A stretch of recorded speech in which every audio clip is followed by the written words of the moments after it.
ಸಮಯ. VT please.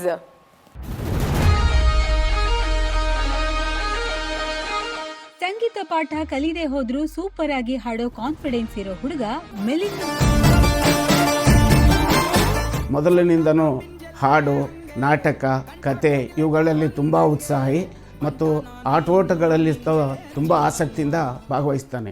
ಹಾಡ್ತಾ ಹಾಡ್ತಾ ರಾಗ ಅನ್ನೋ ಹಾಗೆ ಕೇಳ್ತಾ ಕೇಳ್ತಾ ಸಂಗೀತ ಕಲ್ತಿರೋ ಈ ಪೋರ ಮ್ಯೂಸಿಕ್ಕು ನನ್ ಪಾಲಿಗೆ ಕೇವಲ ಹಾಬಿ ಅಲ್ಲ ಅಂತಾನೆ. ಆಡಿ ಕುಣಿಯೋ ವಯಸ್ಸಲ್ಲಿ ಭಜನೆ ಗೀತೆಗಳಿಗೆ ತಲೆದೂಗಿ ರಾಗಗಳ ಮೇಲೆ ಅನುರಾಗ ಮೂಡಿಸ್ಕೊಂಡಿದ್ದಾನೆ. 1ನೇ ಕ್ಲಾಸ್ 2ನೇ ಕ್ಲಾಸ್ನಲ್ಲಿ ಮೊದಲು ಭಜನೆಯಲ್ಲಿ ಪ್ರಾರಂಭ ಮಾಡಿದ ಹಾಡು ಇವತ್ತು ಜನಪದ ಕಲೆಯಲ್ಲಿ ಕೂಡ, ಜನಪದ ಹಾಡಲ್ಲಿ ಕೂಡ ತುಂಬ ಉನ್ನತ ಶ್ರೇಣಿಗೆ ಹೋಗ್ತಾ ಇದ್ದಾನೆ. All the best. All the best. ಸ್ಪರ್ಧೆಯಲ್ಲಿ ನೀನು ಗೆದ್ಬಿಟ್ಟಿ ಬಾ ಅಂತ ಹೇಳಿ ನಾವು ಹಾರೈಸ್ತೀವಿ. ಸದ್ಯ ಭೂಗರ್ಭದ ಒಳಗೆ ಏನಿದೆ ಅಂತ ತಿಳ್ಕೊಳ್ಳೋದಕ್ಕೆ MSc ಅಧ್ಯಯನ, ಈ ಮಣ್ಣಿನ ಕಂಪನ ಕಲೆಯ ಮೂಲಕ ಅರ್ಥ ಮಾಡಿಕೊಳ್ಳೋದಕ್ಕೆ ಜನಪದ ಗಾಯನ. ಈ ಮಿಲಿಂದ ನಮ್ಮ ಶಾಲೆಯಲ್ಲಿ ಓದೋನು.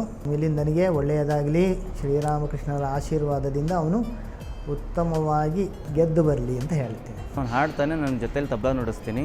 ಅವನಿಗೆ ಮೊದಲಿಂದ ಒಂದು ಕನಸಿತ್ತು, ನಾನು ಯಾವುದಾದ್ರೂ TV ರಿಯಾಲಿಟಿ ಶೋ ಅಲ್ಲಿ ಪಾರ್ಟಿಸಿಪೇಟ್ ಮಾಡಬೇಕು, ನಾನು ಒಳ್ಳೆ ಪ್ರೈಸ್ ತರಬೇಕು ಅಂತ. All the best. ದೇಸಿ ಧ್ವನಿ ಅನ್ನೋ ತಂಡ ಕಟ್ಕೊಂಡು ಮೂಲ ಜನಪದ ಗೀತೆಗಳನ್ನ ಹಾಡ್ತಾ ಅದರ ಸೊಗಡನ್ನ ಎಲ್ಲಾ ಕಡೆ ಪಸರಿಸೋ ಹಂಬಲ ಮಿಸ್ಟರ್ ಮಿಲಿಂದ್ ಅವರದ್ದು.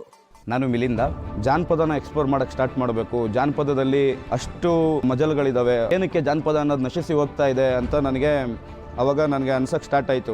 ಅವಾಗ ನನ್ನ ಸ್ನೇಹಿತರು ಸಿದ್ದೇಶ್ ಆಗಿರ್ಬೋದು, ಪ್ರಿಯಾ ಆಗಿರ್ಬೋದು, ಈ ರೀತಿ ಒಂದಷ್ಟು ಜನ ನನ್ನ ಜೊತೆಗೆ ಸೇರಿ ದೇಸಿ ಧ್ವನಿ ಅಂತ ಹೇಳಿ ನಮ್ಮದೊಂದು ಸಂಗೀತ ತಂಡನ ನಾವು ಶುರು ಮಾಡ್ಕೊಂಡ್ವಿ. ಇದರಲ್ಲಿ ಗೆದ್ದು ಬರಲಿ ಅಂತ ನನ್ನ ಆಸೆ. All the best. All the best Melinda, ಗೆದ್ದು ಬಾ.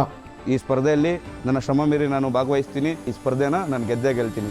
ಗಾನ ಸಿಂಚನದ ಮೂಲಕ ಗಾಯನ ಲೋಕದಲ್ಲಿ ಛಾಪು ಮೂಡಿಸೋ ಇವರ ಆಸೆಗೆ ಗುಡ್ ಲಕ್.